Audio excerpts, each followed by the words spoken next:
सभी व्यूवर्स को रविशंकर का नमस्कार। आज हम शेक्सपियर के द्वारा लिखित MA. Previous English literature paper second के द टेम्पेस्ट, जो कि एक रोमांटिक ड्रामा है, की एक्ट और सीन वाइज व्याख्या करेंगे। यह एक क्लासिकल ड्रामा है जो कि एक टापू की कहानी है। तो शुरू करने से पहले हम इस ड्रामा के मेन कैरेक्टर्स के बारे में डिस्कस कर लेते हैं। फर्स्ट कैरेक्टर जो कि ड्रामा का हीरो है, प्रॉस्पेरो मिलान का अधिकृत ड्यूक है, जिसकी सत्ता पर उसके भाई एंटोनियो ने कब्जा करके उसे देश निकाला दे दिया है। प्रॉस्पेरो अब उस द्वीप पर अपनी बेटी मिरांडा के साथ रहता है। दूसरा कैरेक्टर है हमारा एरियल, जो कि एक आकाशीय आत्मा है जो आज़ाद होने की उम्मीद में प्रॉस्पेरो की वफादारी से सेवा करती है।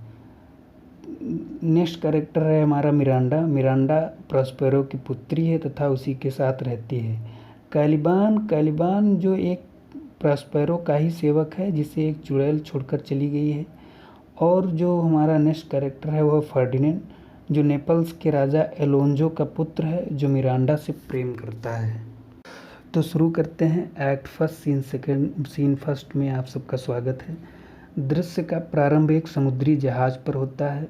शेष घटनाक्रम एक निर्जन टापू पर है। एक समुद्री जहाज पर बिजली की कड़क के साथ तूफानी आवाज़ सुनाई देती है। अचानक आए इस तूफान से जहाज का मालिक एवं कर्मचारी घबरा जाते हैं। नाविक कहते हैं कि तूफान बहुत भयानक है एवं विनाशकारी है। एलोंजो, सेबेस्टियन, एंटोनियो, फर्डिनेंड, गोलोंजो तथा अन्य तूफान के बारे में बात करते हैं। एलोंसो जहाज के कर्मचारियों से सावधानी रखने के लिए कहता है। जहाज का मालिक सबसे नीचे रहने के लिए कहता है। एंटोनियो उसके राजा के बारे में पूछता है, किंतु वह चेतावनी देता है कि कोई भी अपनी कोठरी से बाहर ना निकले, वरना जहाज के लिए खतरा हो जाएगा। गोंजलो सबसे धैर्य रखने के लिए कहता है। जहाज का मालिक सबसे शांत रहने के लिए कहता है। वह गोंजलो को यह जिम्मेदारी देता है कि वह सभी को शांत रखे। यदि ऐसा नहीं हुआ तो दुर्घटना से कोई नहीं बच सकेगा। गोंजलो कहता है कि वह सबको सांत्वना देगा। जहाज का मालिक मस्तूल गिराने के लिए कहता है। सेबेस्टियन तथा एंटोनियो अपनी कोठरी से बाहर आना चाहते हैं, किंतु उन्हें फटकारा जाता है। वे दोनों नाराज हो जाते हैं। नाविक कहते हैं कि सब कुछ बर्बाद हो गया, अब तो केवल ईश्वर ही रक्षा कर सकता है। गोंजलो सूचना देता है कि राजा व राजकुमार प्रार्थना कर रहे हैं, सभी को इसमें सहयोग करना चाहिए। सेबेस्टियन कहता है कि उसका धैर्य खो गया है। एंटोनियो दावा करता है कि शराबियों ने उनकी जिंदगी को खतरे में डाल दिया है। अस्पष्ट शोर होता है। सभी दया के लिए चिल्लाते हैं। उन्हें लगता है कि जहाज डूब रहा है। एंटोनियो राजा के साथ डूबना चाहता है। सेबेस्टियन उससे विदा लेना चाहता है। वे सूखे गले से नहीं मरना चाहते हैं। एक्ट फर्स्ट सीन सेकंड में आप सबका स्वागत है। दृश्य का प्रारंभ टापू पर प्रॉस्पेरो के गुफा के सामने होता है। प्रॉस्पेरो तथा मिरांडा प्रवेश करते हैं। मिरांडा पूछती है कि क्या उसके पिता ने जादू के जोर से यह तूफान उत्पन्न किया है। वह दावा करती है कि कष्ट में पड़े लोगों को देखकर उसे बहुत कष्ट हुआ है। यह एक महान जहाज है जिस पर बहुत से लोग मौजूद हैं, किंतु अब यह जहाज टूट गया है। लोगों की चीख पुकार सुनकर उसके दिल को ठेस लगी है। वह यह सोचकर दुखी है कि इतने लोग मर गए हैं। अगर उसके पास शक्ति होती तो वह उनके जीवन को बचा लेती। प्रॉस्पेरो उसे यह कहकर सांत्वना देता है कि वास्तव में किसी की भी मृत्यु नहीं हुई है। मिरांडा कहती है कि आज का दिन अभागा है। प्रॉस्पेरो सांत्वना देता है कि किसी का भी कोई नुकसान नहीं हुआ है। वह दावा करता है कि वह हर तरह से मिरांडा की चिंता करता है। दुर्भाग्य से वह अपनी वास्तविकता नहीं जानती। वह नहीं जानती कि वह कहाँ से आई है। उसे नहीं पता कि उसका पिता आज की तरह गरीब नहीं था। मिरांडा कहती है कि वह जो जानती है उससे अधिक कुछ भी नहीं जानना चाहती। प्रॉस्पेरो कहता है कि अब वह उसे सब कुछ बताएगा, लेकिन पहले वह उसे जादुई लबादा उतारने में मदद करे। प्रॉस्पेरो मिरांडा से आंसू पोंछने के लिए कहता है। अब तूफान का भयानक दृश्य समाप्त हो गया है, अतः मिरांडा को शांत हो जाना चाहिए। वह दावा करता है कि उसके जादू में इतनी शक्ति है कि जहाज में बैठे किसी यात्री को कोई कष्ट नहीं हुआ है। यह सत्य है कि उसने लोगों को रोते हुए देखा है और उसके सामने जहाज भी डूबा है। अब वह बैठ जाए और अपने पिता का वास्तविक परिचय प्राप्त करे। मिरांडा शिकायत करती है कि प्रॉस्पेरो ने बहुत बार यह बताने का वादा किया है किंतु बताया कभी नहीं है। प्रॉस्पेरो दावा करता है कि यह सब बताने का उचित समय अब आ गया है। प्रॉस्पेरो मिरांडा से ध्यानपूर्वक सब कुछ सुनने के लिए कहता है। वह पूछता है कि क्या मिरांडा को इस टापू पर आने की याद है। फिर कहता है कि उसे याद नहीं होगा क्योंकि वह मात्र 3 वर्ष की थी, किंतु मिरांडा कहती है कि उसे थोड़ी बहुत याद है। प्रॉस्पेरो पूछता है कि उसके तो परिवार का कोई सदस्य भी यहाँ बताने के लिए नहीं है, क्या उसे बीते दिनों की हल्की सी याद है। मिरांडा कहती है कि उसे कुछ चीज़ें सपने जैसी लगती हैं। उसे याद आता है कि 4-5 दासियाँ सदैव उसकी सेवा में रहती थीं। प्रॉस्पेरो को यह जानकर आश्चर्य होता है। वह कहता है मिरांडा की सेवा में तो इससे अधिक दासियाँ थीं। वह पूछता है कि उसे इतनी बात याद कैसे रही। मिरांडा उत्तर देती है कि उसे इसके अतिरिक्त और कुछ याद नहीं है। प्रॉस्पेरो बताता है कि मात्र 12 वर्ष पहले वह मिलान का ड्यूक था।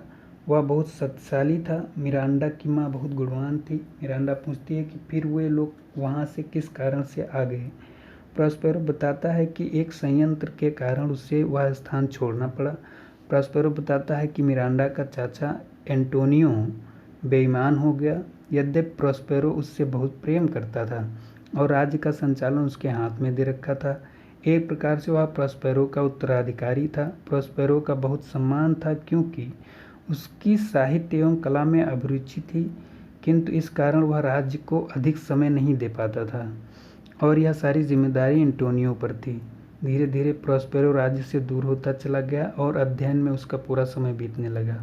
प्रॉस्पेरो मिरांडा से पूछता है कि क्या वह उसकी बात ध्यान से सुन रही है।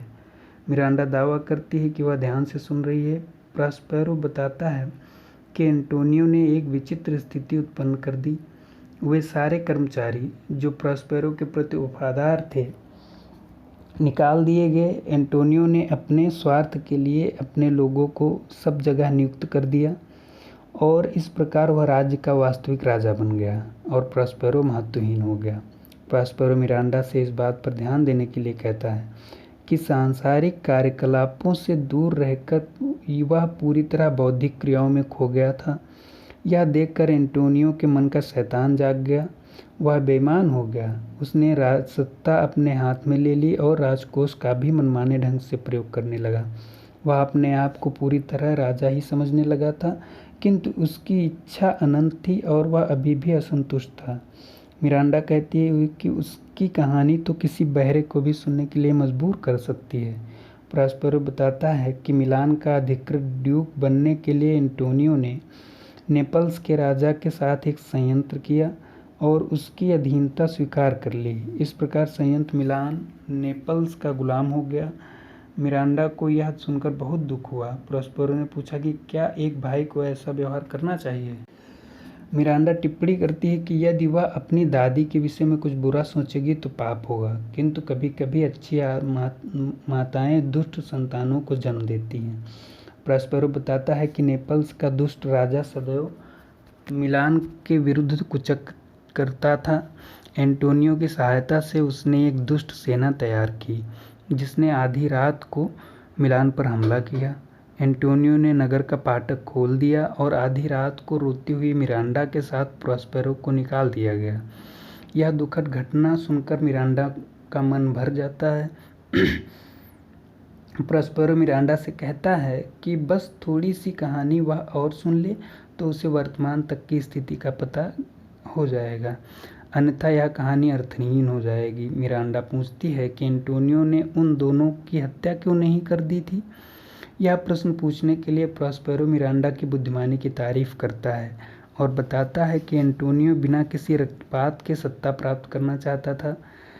इसके अतिरिक्त प्रजा में प्रॉस्पेरो का इतना अधिक सम्मान था कि हत्या का समाचार जनता को आंदोलित कर सकता था। इसलिए उन्होंने प्रॉस्पेरो तथा मिरांडा को जल्दी से एक नाव में बिठा दिया जो काफ़ी दूर उन्हें समुद्र में ले गई। वहाँ पर एक पुराना जंग लगा जहाज़ था जिसमें मस्तूल तथा पतवार भी नहीं थे।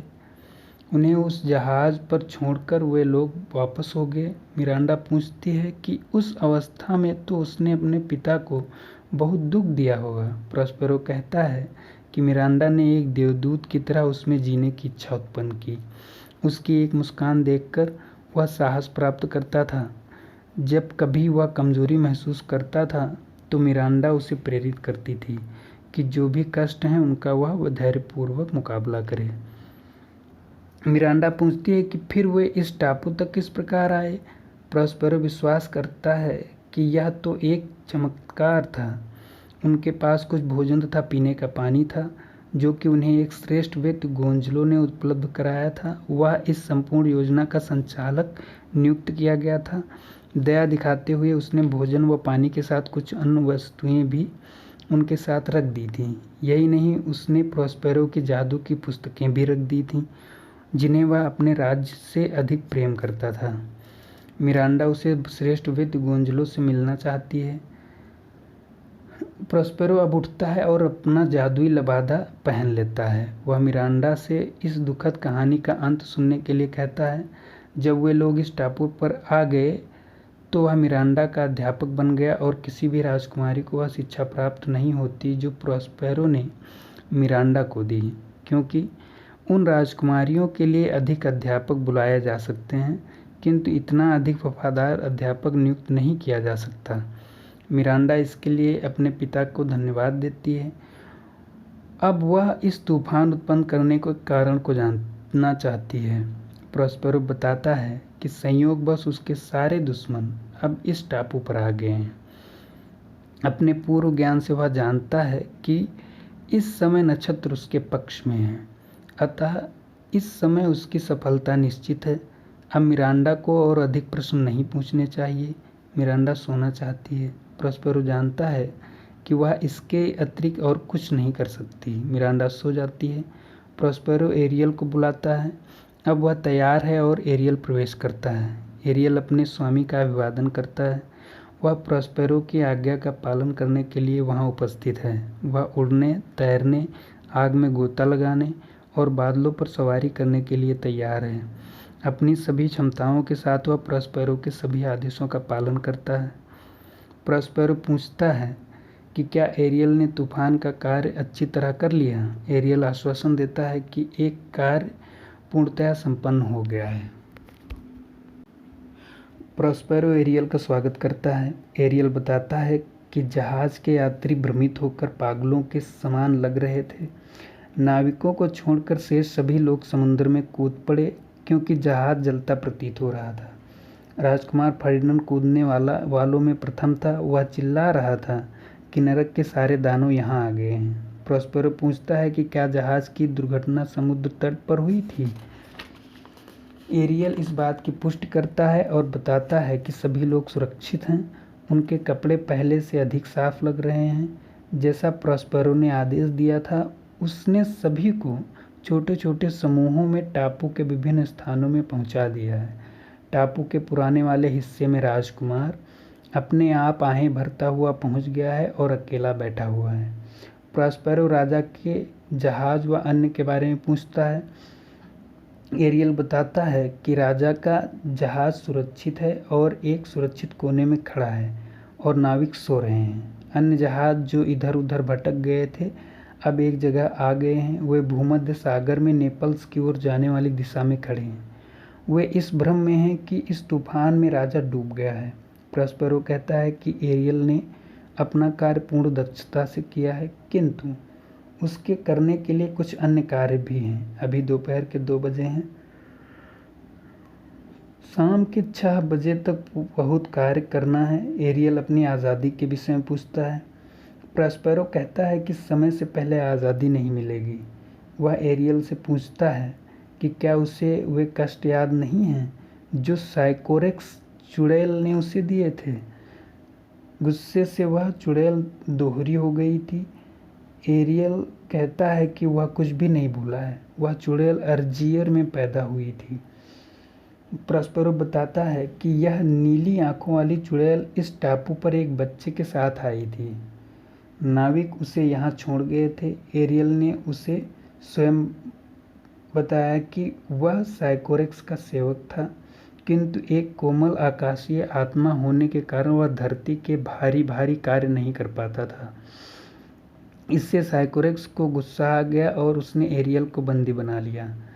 अनानास की एक फटी हुई जड़ में एरियल को बंदी बना दिया गया। 1 दर्जन साल तक एरियल वहीं पर पड़ा रहा और कष्ट भोगता रहा। जब साइकोरेक्स की मृत्यु हो गई तो वह विलाप कर रहा था और उसका यह टापू उसके पुत्र कैलिबन के लिए था, जिसे उसने यहाँ पर जन्म दिया था और जिसका आकार विकृत है। एरियल टिप्पणी करता है कि कैलिबन उसका बेटा एक आलसी जीव है और अब प्रॉस्पेरो का सेवक है। एरियल को अच्छी तरह मालूम है कि वह कितने कष्टों में कैद था। जब प्रॉस्पेरो इस टापू पर आया, उसने एरियल की चीख सुनी और उसे कैद से आज़ाद किया। एरियल अपने मालिक को इसके लिए धन्यवाद देता है। प्रॉस्पेरो चेतावनी देता है कि अब यदि एरियल ने दोबारा आज़ादी मांगी तो उसे दंड मिलेगा। एरियल क्षमा मांगता है और सभी आदेशों का पालन करने का वचन देता है। प्रॉस्पेरो कहता है कि वह 2 दिन बाद उसे आज़ाद कर देगा। इस समय एरियल को एक जलपरी के रूप में आना चाहिए तथा उसे एक प्रॉस्पेरो को अदृश्य हो जाना चाहिए। प्रॉस्पेरो मिरांडा से जगने के लिए कहता है। मिरांडा कहती है कि विचित्र कहानी सुनकर उसका मन भारी हो गया था। प्रॉस्पेरो कहता है कि अब वह जाग जाए और कैलिबन के पास जाए।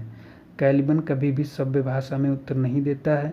मिरांडा कहती है कि कैलिबन दुष्ट है, वह उसकी ओर देखना भी नहीं चाहती। प्रॉस्पेरो कैलिबन के महत्व पर प्रकाश डालता है। उसके अनुसार कैलिबन के बिना उनका जीवन कठिन हो जाएगा।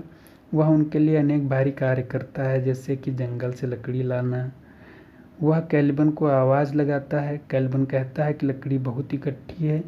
प्रॉस्पेरो कहता है कि एक दूसरा कार्य कराना है। तभी एरियल एक जलपरी के रूप में आता है। एरियल को एक जलपरी के रूप में देखकर प्रॉस्पेरो प्रसन्न होता है और उसे कार्य करने के लिए निर्देश देता है। एरियल कहता है कि यह सब हो जाएगा। प्रॉस्पेरो कैलिबन को फटकारता है। कैलिबन प्रॉस्पेरो तथा मिरांडा को बुरा भला कहता है। प्रॉस्पेरो चेतावनी देता है कि बुरे व्यवहार के लिए कैलिबन को दंड दिया जाएगा। कैलिबन दावा करता है कि प्रारंभ में तो प्रॉस्पेरो उसे प्यार से सहलाता था और उसके कार्यों की प्रशंसा करता था। प्रॉस्पेरो उसे पानी व फल देता था और सिखाता था कि सूरज चांद को किस प्रकार पुकारा जाए। तब कैलिबन उससे प्रेम करता था और उसे इस टापू के गुणों से परिचित कराता था। कैलिबन ने उसे मीठे पानी के स्रोत दिखाए थे और उपजाऊ ज़मीन बताई थी। कैलिबन महसूस करता है कि वह प्रॉस्पेरो के साथ नम्रता का व्यवहार था, किंतु अब प्रॉस्पेरो उसे सभी प्रकार की जादुई शक्तियों से कष्ट देता है। वे सभी प्राणी जो कैलिबन के स्वामित्व में थे अब प्रॉस्पेरो के गुलाम हो गए हैं। यह कितना अनुचित है कि प्रॉस्पेरो राजा बन गया है और उसने कैलिबन को एक गुफा में बंदी बना लिया है। प्रॉस्पेरो दावा करता है कि उसने कैलिबन के साथ मानवीय व्यवहार किया है। उसने कैलिबन को अपनी गुफा में रखा, किंतु जब कैलिबन ने मिरांडा के साथ अनुचित व्यवहार किया तो उसे कैलिबन के साथ सख्ती करनी पड़ी। कैलिबन बेशर्मी से कहता है कि यदि प्रॉस्पेरो ने मिरांडा को बचा न लिया होता तो वह पूरे टापू को अपनी प्रजाति से भर देता। मिरांडा कहती है कैलिबन एक भयानक गुलाम है जो कोई अच्छा कार्य नहीं कर सकता। उसे पछतावा है कि उसने कभी कैलिबन के साथ दया का व्यवहार किया था।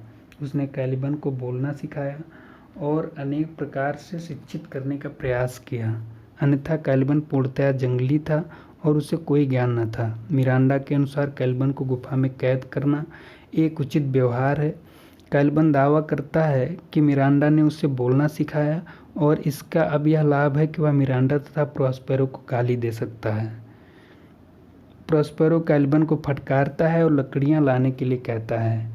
वह कैलिबन से जल्दी करने के लिए कहता है क्योंकि अन्य कार्य भी करने हैं। प्रॉस्पेरो चेतावनी देता है कि यदि कैलिबन ने कहना न माना तो उसे दंड दिया जाएगा। कैलिबन दया की भीख मांगता है और आज्ञा पालन करने का वादा करता है। प्रॉस्पेरो कैलिबन से कार्य करने के लिए कहता है। एरियल अदृश्य रूप में प्रवेश करता है वह गाना गा रहा है और फर्डिनेंड उसके पीछे आ रहा है। गाने में एरियल फर्डिनेंड का उस टापू पर स्वागत करता है और सुझाव देता है कि फर्डिनेंड उस टापू पर घूम सकता है और बिना किसी तनाव के रह सकता है। फर्डिनेंड को आश्चर्य होता है कि यह गीत कहाँ से आ रहा है। वह नहीं जान पाता कि आकाश से आ रहा है अथवा धरती से। वह सोचता है कि इस टापू पर कोई देवता है जो गीत गा रहा है। अपने पिता और उसके टूटे हुए जहाज के लिए वह रोने लगता है। यह गीत उसके दुख दर्द के साथ साथ सांत्वना भी प्रदान करता है। कभी गीत सुनाई देने लगता है और कभी गायब हो जाता है। एरियल गाता है कि फर्डिनेंड का पिता समुद्र की गहराई में डूब गया है। उसके हड्डियों एवं आँखों के मूंगे मोती बन गए हैं। जलपरियां उसकी मृत्यु की घंटियां बजा रही हैं। फर्डिनेंड सोचता है कि इस देवता को उसके पिता के डूबने की जानकारी है। यह किसी धरती के प्राणी का कार्य नहीं हो सकता। अब उसे अपने सिर के ऊपर संगीत सुनाई देता है। प्रॉस्पेरो मिरांडा से पूछता है कि उसे अपने सामने क्या दिखाई दे रहा है। मिरांडा फर्डिनेंड के बारे में बताती है, किंतु वह नहीं जानती कि फर्डिनेंड कोई मनुष्य है अथवा आत्मा। वह फर्डिनेंड के व्यक्तित्व की प्रशंसा करती है। प्रॉस्पेरो कहता है कि वह मनुष्य है और उन्हीं की तरह खाता पीता है। अन्य लोगों की तरह यह भी तूफानी समुद्री तूफान का शिकार हुआ है। इस समय यह दुखी है। यह अपने साथियों से अलग हो गया है और उन्हें खोजने का प्रयास कर रहा है। मिरांडा उसे कोई दैवीय पुरुष मानती है क्योंकि उसने इतना श्रेष्ठ पुरुष नहीं देखा है। प्रॉस्पेरो सोचता है कि सब कुछ उसकी योजना के अनुसार चल रहा है। वह एरियल के कार्य से प्रसन्न है। वह 2 दिन बाद एरियल को आज़ाद करने का वादा करता है क्योंकि एरियल ने मिरांडा एवं फर्डिनेंड को एक दूसरे के निकट ला दिया है। मिरांडा को देखकर फर्डिनेंड सोचता है कि वह इस टापू की देवी है। वह प्रार्थना करता है कि देवी उसकी इच्छा पूर्ण करें। वह जानने को उत्सुक है कि मिरांडा कोई लड़की है अथवा देवी। मिरांडा उत्तर देती है कि वह तो एक साधारण लड़की है। फर्डिनेंड को आश्चर्य होता है कि मिरांडा उसकी भाषा जानती है। उसे लगता है कि इतनी अच्छी तरह उसके देश की भाषा बोलने वाली लड़की इतनी दूर कैसे मौजूद है। प्रॉस्पेरो सोचता है कि वह सर्वश्रेष्ठ कैसे हो सकता है। फर्डिनेंड कहता है कि इस समय वह अकेला है। यह आश्चर्य की बात है कि प्रॉस्पेरो नेपल्स की चर्चा कर रहा है। फर्डिनेंड रोते हुए बताता है कि वह अब नेपल्स का राजा है। उसने अपने पिता का जहाज टूटते व डूबते देख लिया है। मिरांडा को उस पर दया आती है और वह पिता से फर्डिनेंड पर दया दिखाने के लिए कहती है। फर्डिनेंड प्रॉस्पेरो से विश्वास करने के लिए कहता है कि अनेक राजसी लोग उसके साथ थे। प्रॉस्पेरो कहता है कि वह मिलान का वास्तविक ड्यूक है और सोचता है कि अब मिरांडा उसे अपने नियंत्रण में कर लेगी। उसे यह देखकर प्रसन्नता है कि पहली ही नज़र में मिरांडा और फर्डिनेंड एक दूसरे के लिए आकर्षित हो गए हैं। प्रॉस्पेरो फर्डिनेंड से पूछता है कि क्या उसने कोई अनुचित व्यवहार किया है। मिरांडा को आश्चर्य है कि उसका पिता फर्डिनेंड के साथ क्रूर व्यवहार क्यों कर रहा है।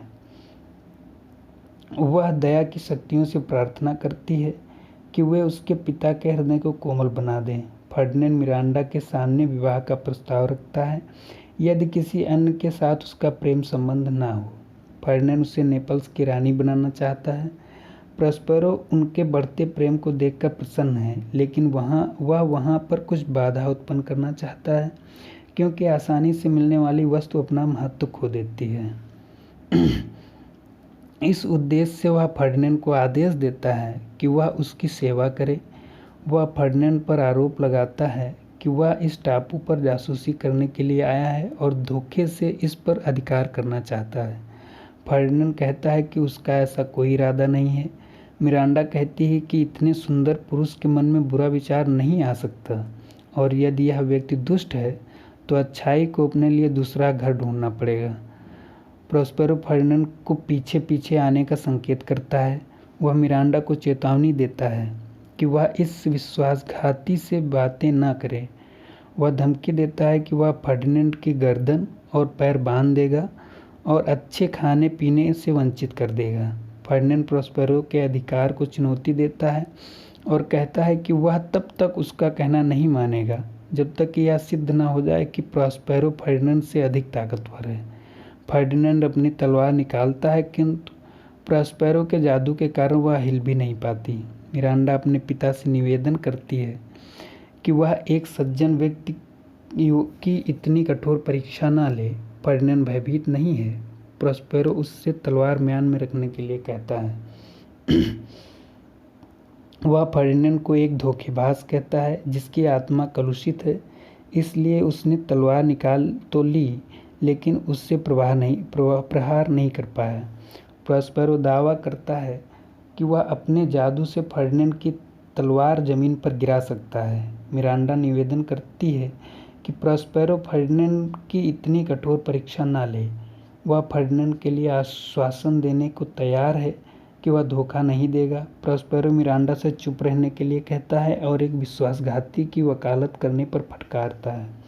मिरांडा को यह नहीं सोचना चाहिए कि फर्डिनेंड जैसे दूसरे युवक नहीं हैं। दुर्भाग्य से उसने केवल प्रॉस्पेरो तथा कैलिबन को ही देखा है।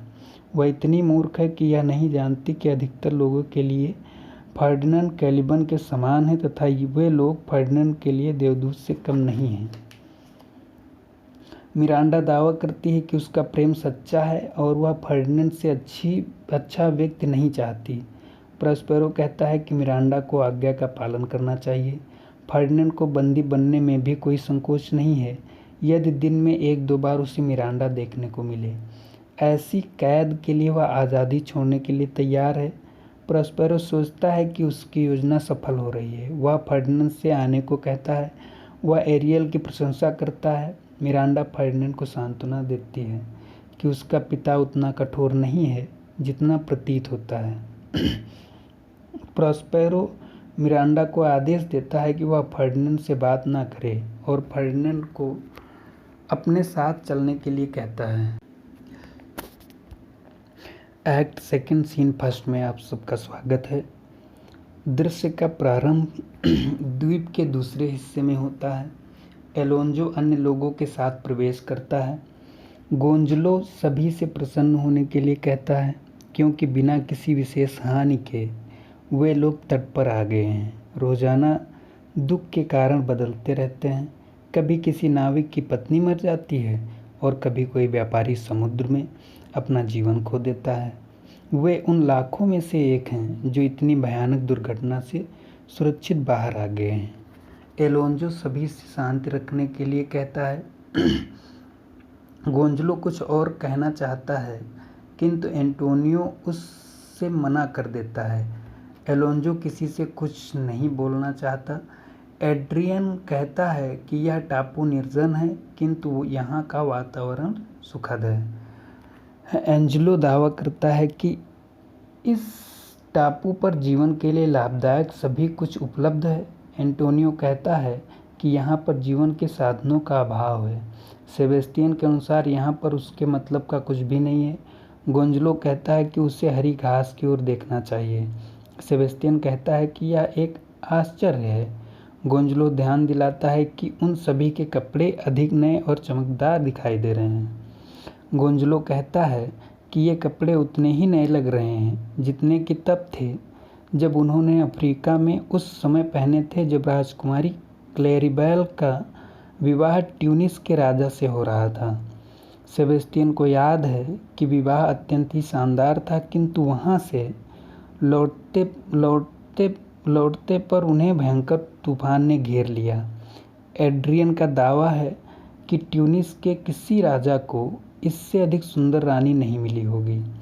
गोंजलो कहता है कि विवाह के समय राजकुमारी कार्थेज की रानी डिडो के समान सुंदर लग रही थी। एलोंजो यह कहकर नाराज होता है कि उसे बिना इच्छा के यह सब सुनना पड़ रहा है। ज़्यादा अच्छा होता कि उसने राजकुमारी का विवाह इतनी दूर ना किया होता कि लौटने पर उसका बेटा खो जाता। अब तो उसकी पुत्री भी इटली से इतनी अधिक दूर है कि दोबारा उसे देखना भी मुश्किल है। उसे अपने पुत्र फर्डिनेंड की याद आती है जो उसका नेपल्स तथा मिलान के राज सिंहासन का वारिस है। उसे भय है कि कोई मछली उसे निगल गई है। फ्रांसिस्को यह कहकर राजा को सांत्वना देता है कि फर्डिनेंड के जीवित होने की पूरी संभावना है। उसे फर्डिनेंड को लहरों से संघर्ष करते देखा था। वह अपनी बाहों से पानी चीरता हुआ तट की ओर जा रहा था। उसे निश्चित ही जीवित होना चाहिए। एलोंजो इन बातों पर विश्वास नहीं करता और विलाप करता है कि फर्डिनेंड जीवित नहीं है। सेबेस्तियन इसके लिए राजा को दोष देता है। यूरोप के राजकुमारों को छोड़कर अफ्रीका में राजकुमारी के विवाह की कोई आवश्यकता नहीं थी, जहाँ पर अब वह बहुत दूर है। उस विवाह के कारण ही यह हानि हुई है। एलोंजो शांति चाहता है। सेबेस्तियन याद दिलाता है कि सभी लोगों ने इतनी दूर विवाह का किस प्रकार विरोध किया था, किंतु वह तो अपनी पुत्री की इच्छा के आगे नतमस्तक था। लगता है कि अब फर्डिनेंड नहीं मिलेगा। इस घटना ने मिलान तथा नेपल्स को भयानक दुख दिया है। इसमें कोई सांत्वना नहीं दे सकता। एलोंजो के अनुसार यह हानि अपूरणीय है। गोंजलो सेबेस्तियन को आदर से देते हुए कहता है कि इस दुख के समय वह यह बातें करना उचित नहीं है। किसी के घाव को मरहम की आवश्यकता होती है, इसका ध्यान रखना चाहिए। सेबेस्तियन इस सुझाव का समर्थन करता है। गोंजलो कहता है कि इस टापू पर एक नए देश को बसाया जा सकता है, जहाँ पर केवल नियमों का पालन किया जाएगा। न कोई व्यापारी होगा, न कोई मजिस्ट्रेट, न कोई ज्ञानी होगा, न धनी न निर्धन। किसी भी प्रकार की धातु का, तेल या शराब का प्रयोग नहीं किया जाएगा। सभी लोग आलसी बने पड़े रहेंगे, किंतु वे पवित्र होंगे। उन पर किसी का शासन नहीं होगा। गोंजलो सोचता है कि बिना मेहनत, ईमानदारी, मशीन तथा इंजन के यहाँ जीवन व्यतीत किया जाएगा। प्रकृति सब कुछ भरपूर मात्रा में उपलब्ध कराती है। गोंजलो के अनुसार यहाँ पर स्वर्ण युग की स्थापना होगी। गोंजलो टिप्पणी करता है कि यहाँ उपस्थित अधिकतर लोग अचंभित चिंतन के स्थान पर हंसी में सब कुछ टाल देते हैं। अदृश्य अवस्था में संगीत बजाते हुए एरियल प्रवेश करता है। एलोंजो, सेबेस्तियन तथा एंटोनियो के अतिरिक्त सभी लोग सो जाते हैं। इस पर एलोंजो को आश्चर्य होता है। एंटोनियो उसे आश्वासन देता है कि सेबेस्तियन के साथ वह चौकीदारी करेगा, अतः एलोंजो सो सकता है। एलोंजो भी सो जाता है। एरियल चला जाता है। सेबेस्तियन कहता है कि इन लोगों पर अजीब नशा छा गया है। एंटोनियो कहता है कि यहाँ का वातावरण ही ऐसा है। सेबेस्तियन कहता है कि सभी सो गए हैं, किंतु वह नहीं सोना चाहता है। एंटोनियो भी नहीं सोया है। अचानक वह कहता है कि वह अपने सिर पर ताज देखना चाहता है। उसके अनुसार सेबेस्तियन को भी राजा होना चाहिए। वह कल्पना करता है कि सेबेस्तियन के सिर पर ताज लग गया है। एंटोनियो कहता है कि वह ताज पाने का तरीका बताएगा। उन दोनों को इस विषय पर गंभीर होना चाहिए। जो लोग मौका खो देते हैं, प्रायः भय या आलस के कारण ऊंचाई पाने के स्थान पर खाई में गिर जाते हैं। सेबेस्तियन उससे बात जारी रखने के लिए कहता है। वह इसकी गंभीरता समझता है। एंटोनियो बताता है कि फ्रांसिस्को को उसकी मृत्यु के बाद भुला दिया जाएगा। फर्डिनेंड जीवित है, यह सोचना उतना ही बेकार है जितना कि यह सोचना कि आदमी सोते पर तैर सकता है। सेबेस्तियन उसकी बात का समर्थन करता है। एंटोनियो उसे महत्वाकांक्षी बनाता है। वह सेबेस्तियन से यह घोषणा करने के लिए कहता है कि फर्डिनेंड जीवित नहीं है। इस दशा में वह नेपल्स का उत्तराधिकारी है। सेबेस्तियन कहता है कि राजकुमारी क्लैरिबेल उत्तराधिकारी होने का दावा कर सकती हैं। एंटोनियो ध्यान दिलाता है कि राजकुमारी अब ट्यूनिस की रानी हैं और नेपल्स से 10 लीग की दूरी पर रहती हैं। वह यह जिम्मेदारी नहीं निभा सकती। उसके पास भेजा गया संदेशवाहक लौट कर आने में इतना समय लगाएगा कि नवजात शिशु युवक के रूप में दिखाई देगा।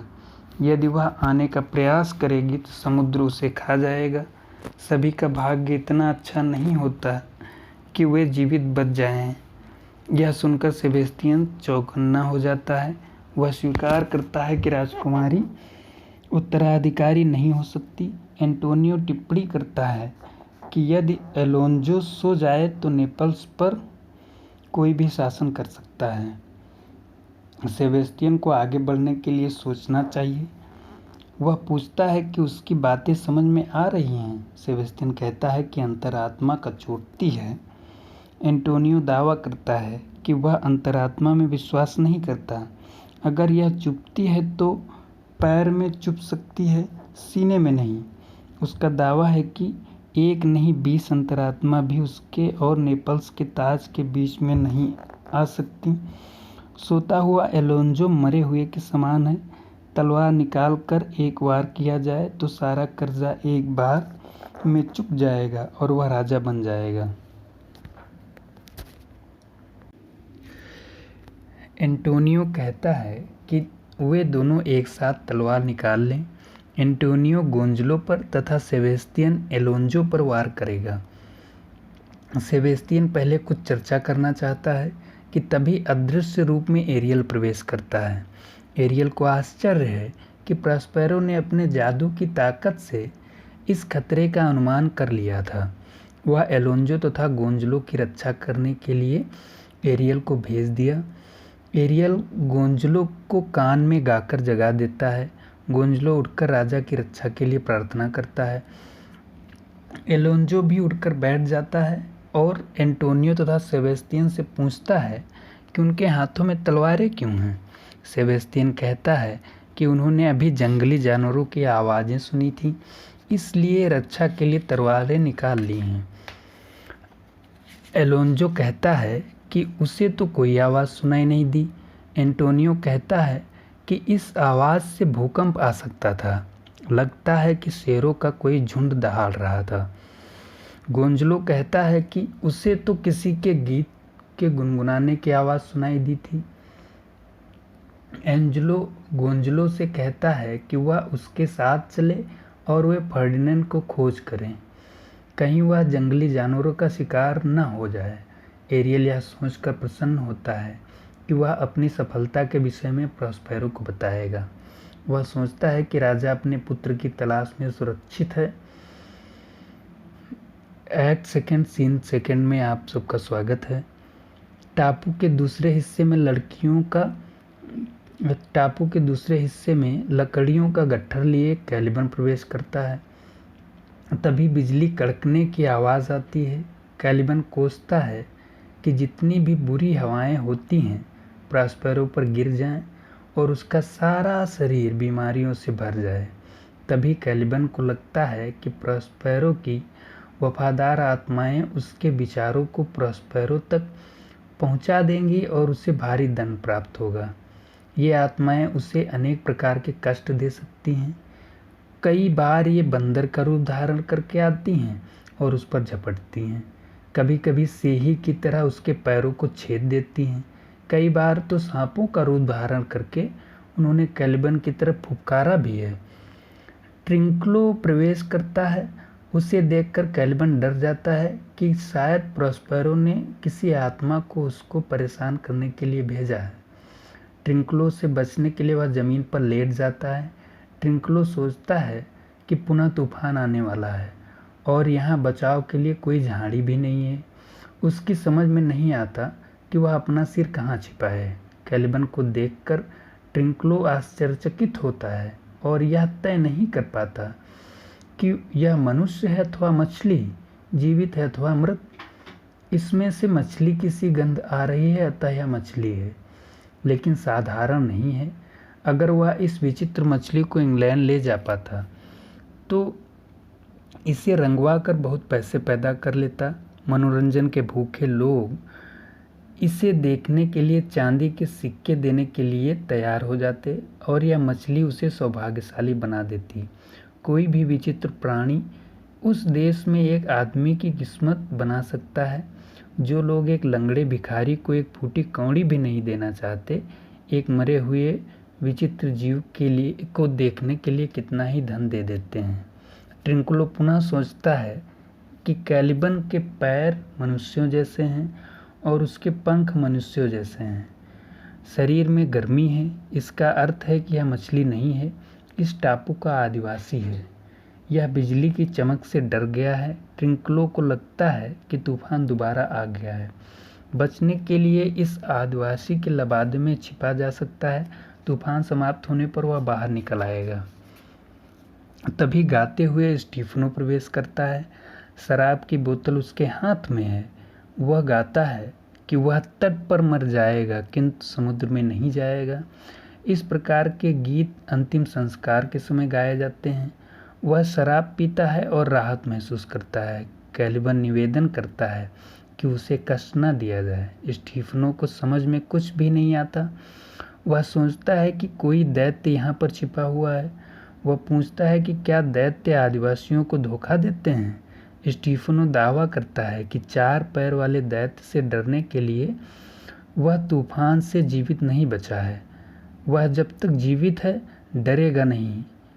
कैलिबन डरता है कि यह आत्मा उसे कष्ट देगी। स्टीफनो को लगता है कि यह इस टापू का कोई 4 पैर वाला दैत्य है जिसे बुखार आ गया है। आश्चर्य की बात यह है कि वह उनकी भाषा जानता है। वह उसे आराम देना चाहता है। अगर यह उसके नियंत्रण में आ गया तो वह इसे नेपल्स ले जाएगा और सम्राट को उपहार स्वरूप देगा। कैलिबन पुनः निवेदन करता है कि उसे सताया ना जाए। अब वह लकड़ी लाने में देर नहीं करेगा। स्टीफनो सोचता है कि इस दैत्य को दौरा पड़ा है, इसलिए बहकी बहकी बातें कर रहा है। शराब पीकर इसका दौरा ठीक हो जाएगा। अगर यह स्वस्थ हो गया तो स्टीफनो के काबू में आ जाएगा। वह इसे अपने पास रख लेगा। कैलिबन निवेदन करता है कि उसे चोट न पहुंचाई जाए। स्टीफनो उसे मुंह खोलने के लिए कहता है। ट्रिंकलो उसकी आवाज़ पहचान जाता है किंतु सोचता है कि स्टीफनो तो डूब चुका है। लगता है कि ये दैत्य इस प्रकार की बातें कर रहे हैं। स्टीफनो सोचता है कि इस दैत्य की 4 टांगें और 2 आवाज़ें हैं। यह दैत्य असाधारण है। इसकी आगे की आवाज़ मित्रवत बातें करती है और पीछे की आवाज़ गाली गलौज करती है। स्टीफनो सोचता है कि अगर शराब से यह ठीक हो सकता है तो इसके दोनों मुंह में शराब डालनी चाहिए। अब ट्रिंकलो स्टीफनो को पहचान जाता है। स्टीफनो पूछता है कि क्या दूसरा मुंह उसे आवाज़ दे रहा है। अगर यह कोई राक्षस है तो उसे बचकर भाग जाना चाहिए। ट्रिंकलो कहता है कि क्या वह स्टीफनो है और ट्रिंकलो को नहीं पहचान रहा है। स्टीफनो उससे बाहर निकलने के लिए कहता है। वह उसे छोटे पैर से खींचने की कोशिश करता है। अगर वे ट्रिंकलो के पैर हैं तो उसे बाहर आ जाना चाहिए। ट्रिंकलो कहता है कि यह अच्छी बात है कि स्टीफनो नहीं डूबा है। वह तो तूफान से डर कर इस लबादे में छिप गया था। चलो कम से कम 2 लोग तो जीवित बच गए हैं। कैलिबन सोचता है कि आत्माएं नहीं मनुष्य हैं। स्टीफनो के पास शराब है इसलिए वह देवता है। वह स्टीफनो के सामने झुकता है। स्टीफनो ट्रिंकलो से पूछता है कि वह किस प्रकार जीवित बच गया और यहाँ कैसे पहुँचा। वह बताता है कि नाविकों के द्वारा फेंके गए एक शराब के ड्रम पर बैठकर वह तट तक पहुँचा है। कैलिबन शराब की कसम खाकर कहता है कि वह स्टीफनो की प्रजा बनना चाहता है। ट्रिंकलो पूछता है कि क्या स्टीफनो के पास और शराब है। स्टीफनो कहता है कि उसने समुद्र के पास की एक चट्टान में बहुत शराब छिपा रखी है। वह कैलिबन से उसके बुखार के बारे में पूछता है। कैलिबन जानना चाहता है कि क्या वह आकाश से टपका है। स्टीफनो कहता है कि वह चंद्रमा से आया है। एक समय वह चंद्रमा में रहता था। कैलिबन कहता है कि उसने चंद्रमा पर उसे देखा था और उसकी पूजा करता है। उसकी मालकिन मिरांडा ने दिखाया था। तब स्टीफनो के साथ एक कुत्ता और झाड़ी भी थी। कैलिबन शराब पीता है। ट्रिंकलो कहता है कि यह एक मूर्ख है, दैत्य है, लेकिन यह कमज़ोर है इसलिए डरने की ज़रूरत नहीं है। उसे विश्वास हो गया है कि स्टीफनो चंद्रमा पर था। शराब पीकर कैलिबन वादा करता है कि वह स्टीफनो के कदम चूमेगा और इस टापू की उपजाऊ ज़मीन दिखाएगा। स्टीफनो उसका देवता है। ट्रिंकलो कहता है कि कैलिबन बेईमान है और स्टीफनो के सो जाने पर यह बोतल चुरा लेगा। ट्रिंकलो उसे पीटना चाहता है। कैलिबन कहता है कि वह स्टीफनो को मीठे फल और मीठे जल के स्थान दिखाएगा। उसे खूब सारा ईंधन जुटाएगा। वह प्रॉस्पेरो को गालियां देता है। अब वह प्रॉस्पेरो की सेवा नहीं करेगा। स्टीफनो कहता है कि कैल्विन उसे मीठे फल वाले स्थानों पर ले चले। स्टीफनो कैल्विन से आगे आगे चलने के लिए कहता है। वह ट्रिंकलो से कहता है कि वो राजा व उसके साथी डूब गए हैं, अब वे लोग यहाँ पर रहेंगे। वह उसे बोतल रखने के लिए देता है। वह ट्रिंकलो से कहता है कि कैल्विन का मुंह शराब से भरे रहो।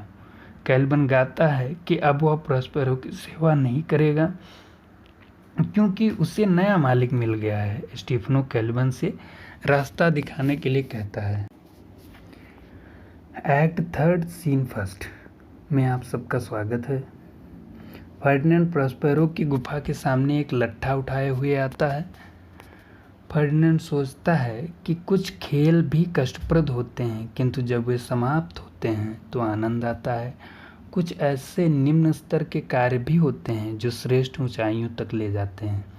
जो कार्य वह इस समय कर रहा है वह अत्यंत कष्टप्रद है, किंतु जिस युवती के लिए वह यह कार्य कर रहा है उसके गुणों को देखते हुए यह श्रम कुछ भी नहीं है। उसके अनुसार मिरांडा अपने पिता से 10 गुना अधिक श्रेष्ठ है। फर्डिनेंड ने उसे हजारों लट्ठे उठाकर उनका ढेर बनाने का कार्य दिया है। उसे श्रम करते देखकर मिरांडा तो रोने लगती है और कहती है कि उस जैसे सज्जन व्यक्ति के लिए यह कठोर कार्य नहीं है। यह देखकर फर्डिनेंड अपना कष्ट भूल जाता है। जब वह कोई कार्य नहीं कर रहा होता है तो मिरांडा के विचारों में खो जाता है। प्रॉस्पेरो अदृश्य रूप में कुछ दूरी पर मौजूद है। मिरांडा फर्डिनेंड का श्रम देखकर दुखी है और उसका श्रम कम करना चाहती है। वह सोचती है कि इन लट्ठों पर बिजली गिर जाए और ये जल जाएं। वह फर्डिनेंड से कुछ देर बैठकर सुस्ताने के लिए कहती है। वह सोचती है कि जब ये लट्ठे जल जाएंगे तो फर्डिनेंड को कष्ट देने के लिए पश्चाताप करेंगे। इस समय प्रॉस्पेरो अपने अध्ययन कक्ष में है, अतः वह फर्डिनेंड से 3 घंटे के लिए आराम करने के लिए कहती है। फर्डिनेंड मिरांडा को सबसे अधिक सुंदर युवती कहता है और आश्वासन देता है कि सूर्यास्त से पहले वह यह कार्य समाप्त कर लेगा। मिरांडा कहती है कि वह आराम कर ले और उसके स्थान पर मिरांडा ये लट्ठे रख देगी। फर्डिनेंड उसे धन्यवाद देता है और कहता है कि मिरांडा से यह मेहनत कराने से पहले वह यह चाहेगा कि उसका शरीर पूरी तरह से टूट जाए। प्रॉस्पेरो सोचता है कि मिरांडा पर फर्डिनेंड के प्रेम का असर हो गया है। मिरांडा कहती है कि प्रॉस्पेरो थका हुआ लग रहा है। फर्डिनेंड कहता है कि जब वह उसके साथ रात को भी बैठता है तो उसे लगता है कि यह सुहावनी सुबह है। वह मिरांडा से उसका नाम पूछता है। मिरांडा अपना नाम बता देती है, किंतु डरती है कि आज उसने पिता को दी हुई कसम तोड़ दी है। फर्डिनेंड कहता है कि वह योग्य मिरांडा है। वह संसार में सबसे अधिक उससे प्रेम करता है। उसने अनेक श्रेष्ठ युवतियां देखी हैं, किंतु किसी ने भी उसे इतना अधिक प्रभावित नहीं किया, क्योंकि किसी में भी एक साथ इतने गुण नहीं थे। वह संसार में सर्वश्रेष्ठ है। मिरांडा उसे बताती है कि उसने तो कोई दूसरी युवती देखी ही नहीं है, केवल दर्पण में अपना प्रतिबिंब देखा है। अपने पिता के अतिरिक्त उसने दूसरा पुरुष भी नहीं देखा है। वह नहीं जानती कि दूसरे देशों में रहने वाले लोग कैसे दिखते हैं। उसके पास तो केवल एक नम्रता का गुण है, किंतु वह फर्डिनेंड के अतिरिक्त किसी अन्य पुरुष तो नहीं चाहती। वह तो अपनी कल्पना में भी कोई अन्य चेहरा नहीं बना पाती। उसे दुख है कि वह अपने पिता की शिक्षा भूल गई है। फर्डिनेंड बताता है कि वह राजकुमार है। उसे भय है कि उसके पिता की मृत्यु हो गई है, अतः वह अपने आप को राजा कह सकता है। उसे लट्ठा उठाने में उतना ही कम कष्ट होता है जितना एक मक्खी उड़ाने में। वह तो प्रत्येक क्षण मिरांडा को देखना चाहता है और उसकी सेवा करना चाहता है। उसके लिए वह कोई भी कार्य करने के लिए तैयार है। मिरांडा पूछती है कि क्या वह उससे प्रेम करता है। फर्डिनेंड धरती आकाश से इस बात की गवाही देने के लिए कहता है कि जो कुछ वह मिरांडा से कह रहा है वह सच है। अगर उसकी बात में कुछ भी मिथ्या हो तो वह कोई भी दंड सहने को तैयार है। मिरांडा का प्रेम उसके लिए संसार का सबसे बड़ा इनाम है। मिरांडा अपने को मूर्ख बताकर रोती है क्योंकि वह फर्डिनेंड को वह सब नहीं दे सकती जिसके वह योग्य है। जितना अधिक वह अपने को छिपाना चाहती है उतनी अधिक उजागर होती जा रही है। उसे भय है कि कहीं वह मर न जाए, इसलिए यह सुनकर भी वह प्रसन्न नहीं हो पा रही है। प्रोस्पेरो सोचता है कि फर्डिनेंड एवं मिरांडा के मध्य असाधारण प्रेम है। ईश्वर इस प्रेम को वरदान दे। उसे लगता है कि यदि फर्डिनेंड उससे विवाह करेगा तो वह श्रेष्ठ पत्नी होने का प्रयास करेगी। यदि विवाह नहीं करेगी तो वह फर्डिनेंड की सेविका बनकर मर जाएगी, चाहे वह इसे पसंद करे या ना करे। एक्ट 3 सीन 2 में आप सबका स्वागत है। टापू के दूसरे हिस्से में कैलिबन, स्टीफनो तथा ट्रिंकलो आते हैं। स्टीफनो कहता है कि उसे शराब पीने से कोई नहीं रोकेगा। अब वे पानी की एक बूंद भी नहीं पिएंगे और कैलिबन को भी नहीं पीने देंगे। उसके अनुसार यह दुख का विषय है कि पूरे टापू पर केवल 5 लोग हैं। 2 लोग इस टापू पर कहीं और होंगे। इस राज्य का विनाश कोई नहीं रोक सकता। स्टीफनो कहता है कि वे लोग इस स्थान को छोड़कर नहीं जाएंगे और कैलिबन को मिस्टर मॉन्स्टर कहकर पुकारेंगे। ट्रिंकलो कहता है कि वे कुत्तों की तरह यहाँ पड़े रहेंगे और एक दूसरे से कुछ नहीं कहेंगे। कैलिबन कहता है कि वह नहीं जानता कि स्टीफनो का किस प्रकार सम्मान करे। वह तो स्टीफनो के जूते चाटना चाहता है, किंतु वह ट्रिंकलो की सेवा नहीं करेगा क्योंकि ट्रिंकलो कायर है। ट्रिंकलो इस बात पर नाराज हो जाता है। वह कैलिबन को एक भद्दी मछली कहता है। कैलिबन स्टीफनो से कहता है कि वह उसका अपमान होने से रोके। स्टीफनो ट्रिंकलो को डांटता है। अदृश्य रूप में एरियल आता है। कैलिबन कहता है कि वह पहले जिसका सेवक था वह एक बड़ा जादूगर था और उसने कैलिबन से यह टापू छीन लिया था। अदृश्य एरियल कहता है कि यह झूठ है। कैलिबन सोचता है कि ट्रिंकलो ने उस पर आरोप लगाया है। वह ट्रिंकलो को एक बंदर कहता है। स्टीफनो ट्रिंकलो को फटकारता है। ट्रिंकलो कहता है कि उसने तो कुछ भी नहीं कहा है। कैलिबन कहानी आगे बढ़ाता है कि यदि स्टीफनो साहस दिखाए तो प्रोस्पेरो से बदला ले सकता है। स्टीफनो कहता है कि यह बात निश्चित है। कैलिबन कहता है कि फिर भी तो स्टीफनो इस टापू का राजा हो जाएगा।